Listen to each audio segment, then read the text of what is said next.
Halo Sobat Aji, welcome back to my YouTube channel.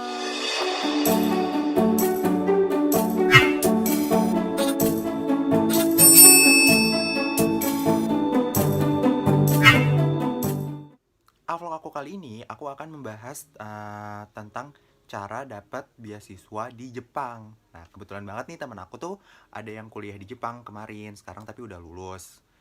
Dia akan kasih kita tipsnya gimana sih caranya agar kita bisa kuliah di Jepang. Tuh, kalian tonton ya sampai habis.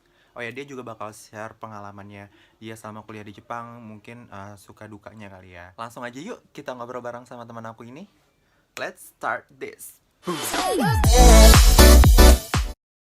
Halo Jupa, Halo Adi, gimana kabar lo? gue ya gini aja sih paling WFH, terus ya gue nonton-nonton drama gitu Oh di ya, rumah. lo Lo jadi suka ngapain? Korea ya sekarang ya? Enggak, gue nontonnya anime. Oh anime. Daripada kita basa-basi lama-lama, langsung aja nih ya kita masuk ke topiknya. Nah, kita kan di sini mau bahas topiknya nih tentang kuliah lo yang kemarin kan, yang di Jepang itu, yang keren itu. Nah, sebelum gue tanya lebih jauh kayak tipsnya atau apanya gitu, gue pengen tahu dulu nih, kenapa lo milih kuliah di Jepang? Emang dari dulu pengen ke Jepang, Nah, cuman nggak, gue pas selama SMA tuh makin kesini nggak ngeliat, kayaknya gue nggak ada kesempatan deh. Jadi gue fokus ke PTN gitu, kayak ke UI gitu-gitu. Terus kebetulan banget habis UN selesai, uh, bokap gue dapat info dari temennya kayak ada beasiswa gitu dari Kementerian Agama untuk anak-anak madrasah buat ke Jepang gitu loh. Kebetulan banget beasiswa itu khusus ke Jepang gitu loh sebenarnya gitu. Dan kebetulan pas banget gue mau pengen ke Jepang gitu loh. Jadi pas gitu kan.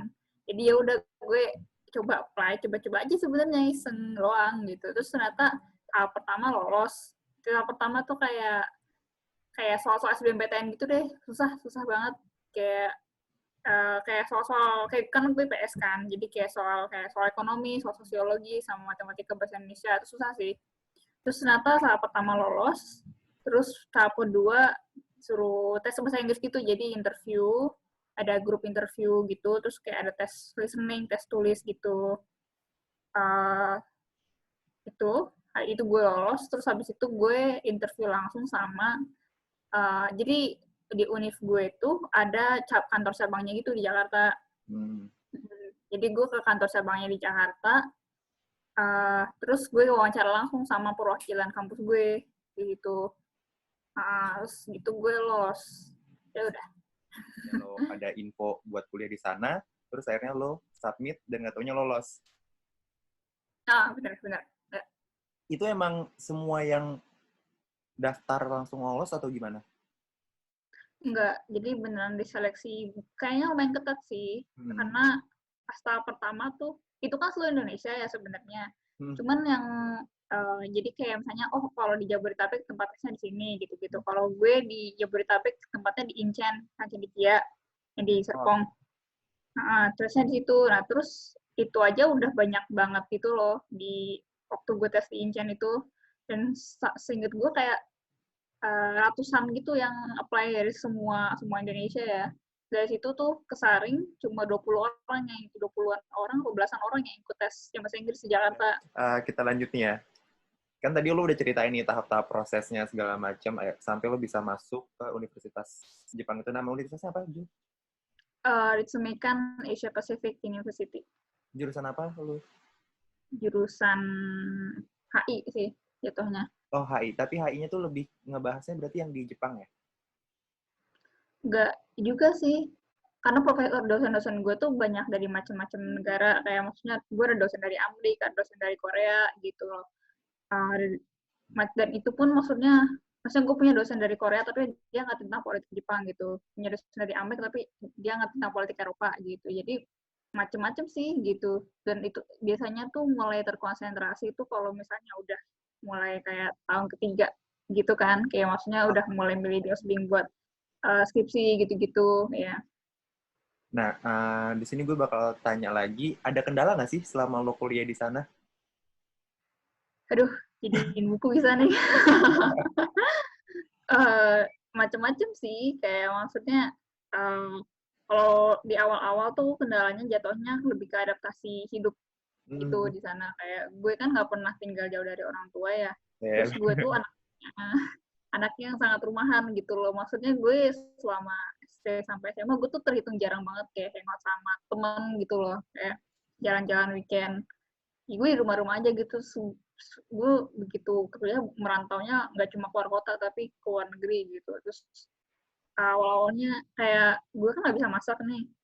Ya, ya. Gue seumur-umur sampai SMA gue nggak bisa masak gitu. Tapi pas begitu di kuliah, gue kan di asrama nih. Kayak terus gue pernah waktu itu, jadi gue beli sayur nih. Kayak banyak sayur yang di sana tuh di Indonesia, maksudnya di Indonesia ada.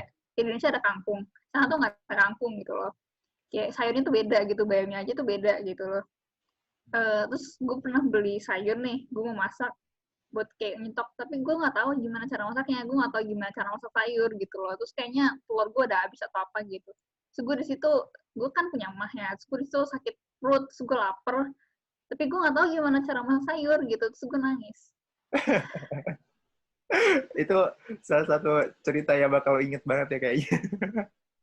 Ya, terus gue nangis kan. Terus untungnya gue ada kakak kelas gitu yang baik banget, yang dia mau ngajarin gue, oh cara masak sayur tuh gini, ditumis aja biasa pakai bawang gitu. Oh, dari situ gue jadi ngerti, oh, nih kalau jadi gue sejak itu kalau masak sayur selalu ditumis tiap tiap masak sayur gitu. Tapi itu menyedihkan sih, tapi memorable lah.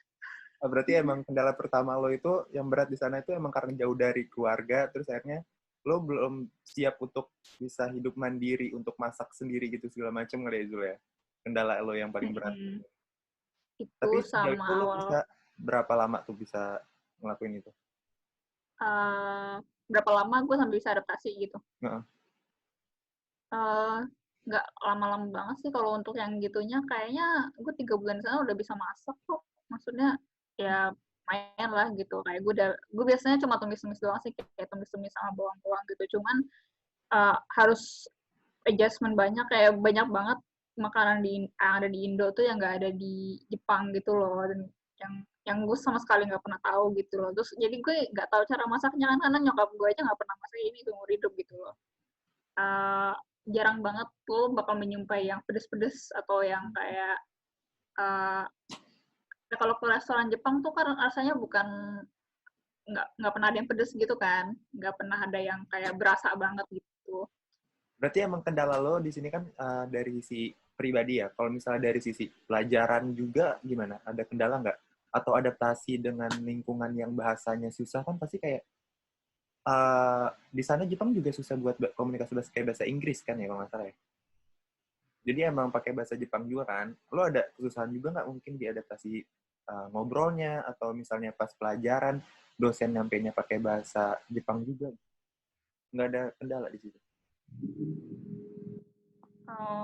Jadi dulu tuh pas awal-awal iya sih gue sempet agak-agak gimana ya, gue tuh nggak ngerti gimana cara belajarnya itu yang baik gimana gitu loh, kayak um, kayak nggak tahu, mungkin orientasi gue emang dikasih orientasi kayak oh gini gini gini, kayak pas semester pertama oh gini cara lo nulis esai, oh gini lo bikin argumen gini segala macam, tapi dari awal nggak pernah diajarin kayak misalnya baca jurnal gitu kan, nggak kayak kan tuh biasanya berhalaman-halaman tuh kayak 20 halaman 30 halaman gitu kan, terus lo harus selesaiin dalam kayak seminggu gitu buat kuis atau buat bikin esai gitu. Nah, kalau lu baca kayak lu baca novel kan lu bakal capek, ngantuk kan gitu. Nah, gue awal-awal tuh 1,5 tahun pertama tuh masih kayak gitu, masih beneran masih meraba-raba banget kalau soal pelajaran. Pelajaran tuh paling lama sih gue adaptasinya beneran kayak pelajarannya sih menyenangkan, cuman kadang-kadang gue nggak ngerti aja kayak aduh gimana ya cara gue belajar dengan baik biar gue nggak baca ini tuh ngantuk gitu loh. Terus gue tuh baru baru dikasih tahu soal itu tuh sama dosen gue pas ngambil kelas semester 4 gitu loh. Terus gue beneran baru tahu gitu loh kayak oh ternyata gini nih, cara Gimana baca sih jurnal caranya? cepet tuh kayak gini. Boleh lah dikasih Ya, tipsnya ke kita caranya biar cepet belajar nangkepnya tuh gimana? uh, oh dosen gue, oh jadi ada asdos gitu, asdos yang ngajarin gue nanya langsung kak gimana sih caranya gitu. Terus kebetulan orang Indo kan. Terus dia bilang jadi dia baca introduction dulu, terus baca kesimpulan dulu, terus habis itu sisanya dia skim, habis itu baru dia beneran kayak baca yang bener-bener gitu loh. Jadi yang penting lo dapet intinya dulu nih, jurnal ngomongin apa sih gitu loh. Terus habis itu baru lo sisanya cuma cari detail-detailnya doang gitu, karena intinya cuma ada di introduction sama kesimpulan gitu. Intinya sebenarnya cuma di situ. Gitu. Lingkungan di sana gitu, ada perlakuan khusus nggak sih karena lo orang Indo atau orang Asia gitu, dibedain atau gimana gitu? Gue sebenarnya nggak pernah ngalamin yang frontal banget sih untungnya. Cuman emang sebagai orang non Jepang, atau satu sisi lain, sisi lain agak gimana gitu Mbak? Kayak satu sisi gue kan mata gue sipit ya, jadi mungkin jadi gue pernah juga beberapa kali dikira sama orang Jepang asli, gue tuh orang Jepang beneran gitu loh. Ya di satu sisi makanya gue nggak pernah yang ngalamin yang gimana banget, tapi sisi lain gue kan tetap orang luar lah gitu istilahnya gitu. Dan orang Jepang kan nggak banyak yang pakai hijab gitu, orang Jepang asli istilahnya. Jadi gue jatuhnya orang asing gitu. Nah emang kalau orang asing di Jepang itu akan susah banget untuk kayak masuk beradaptasi banget di lingkungan orang Jepang gitu loh. Kayak gue nggak pernah ngalamin yang gimana-gimana banget karena orang Jepang tuh sopan. Yang lo suka dari Jepang tuh apa sih?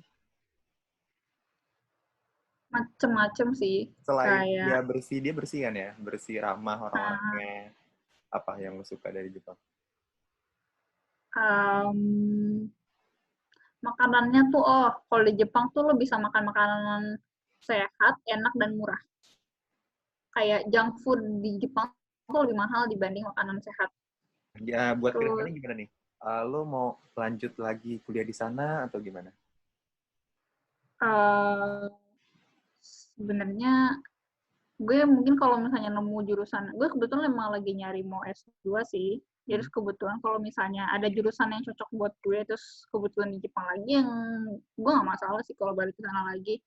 Cuman kalau misalnya gue nggak dapet kuliah di sana, gue sebenarnya cuma pengen liburan aja sih di sana. Di sana emang buat liburan juga enak sih, emang bener.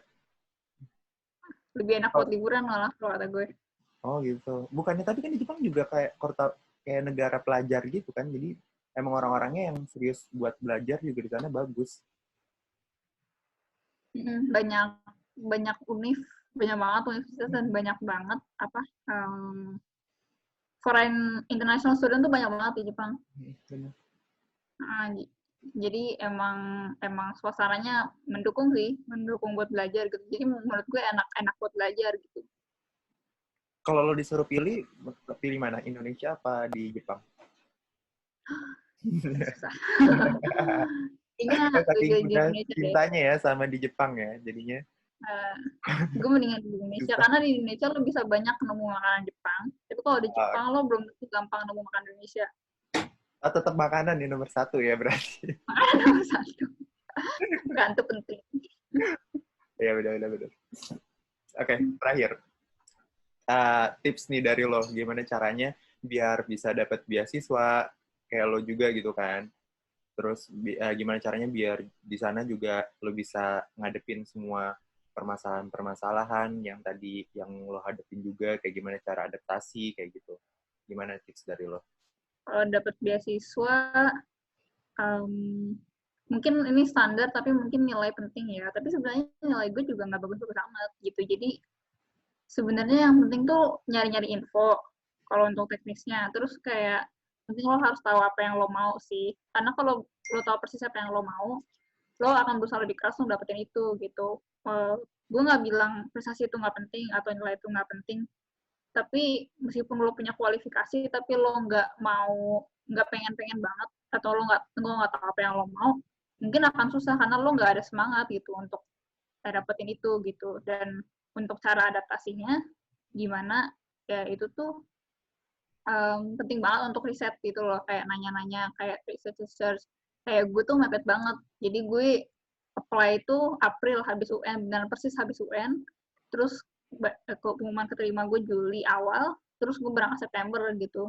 itu beneran hektik dan mepet banget, jadi gue nggak ada waktu untuk tenang, untuk kayak riset kayak, oh di sana gimana sih, gitu-gitu. Kayak, emang sebaiknya tuh riset jauh-jauh hari, gitu. Jadi lo nggak mungkin, ya pasti lo akan ngalamin culture shock, tapi mungkin nggak akan se-shock itu kalau misalnya lo banyak riset sejak awal, gitu. Itu sih. Berarti emang yang pertama itu lo harus temuin dulu lah ya jati diri lo. Emang kalau misalnya emang passion lo di situ, ya udah lo lanjut gitu. Pasti emang lo bakal nyaman buat ngelakuin itu, bener sih. Gue mau promosiin. Boleh. Ya, buat teman-teman semua yang emang mau kuliah di Jepang, boleh nggak sih khusus sama lo juga sebelum kuliah, ya nggak sih? Nah, jadi yang mau belajar bahasa Jepang, untuk yang umur berapa aja, masih SD, SMP, SMA, atau kuliah atau degree juga nggak masalah. Bisa belajar bahasa Jepang sama gue. Kebetulan gue buka selama pandemi ini, gue buka kelas virtual untuk belajar bahasa Jepang. Jadi yang gue ajarkan tuh dasar-dasarnya aja sih, kayak misalnya cara nulis dan baca huruf-hurufnya, terus kayak frase-frase. Misalnya kalau misalnya traveling ke Jepang, biar nggak buta-buta banget, gimana sih nyanyi pakai bahasa Jepangnya gitu. Kan nggak semua orang ngerti bahasa Inggris. Nah, terus kayak baca-baca. Jadi ntar kalau ke traveling ke sana bisa baca menu lah dasar-dasarnya gitu. Terus kayak terus mungkin kalau ke pasar bisa nawar-nawar atau whatever gitu kan, atau ngerti bahasanya. Jadi gue mengajarkan dasar-dasar percakapan sama cara nulis dan baca huruf basicnya aja sih gitu. Dan kalau misalnya tertarik bisa kontak gue langsung. Nanti gue cantumin lah ya Instagramnya. Ya, siap. Oke, Julfa, thank you. Apa sih? Thank you juga, Ardi. Ya, semoga sukses selalu ya, Jul. Amin. Lo juga ya, Di. Ya, amin. Bye-bye, Zulfa. Bye-bye.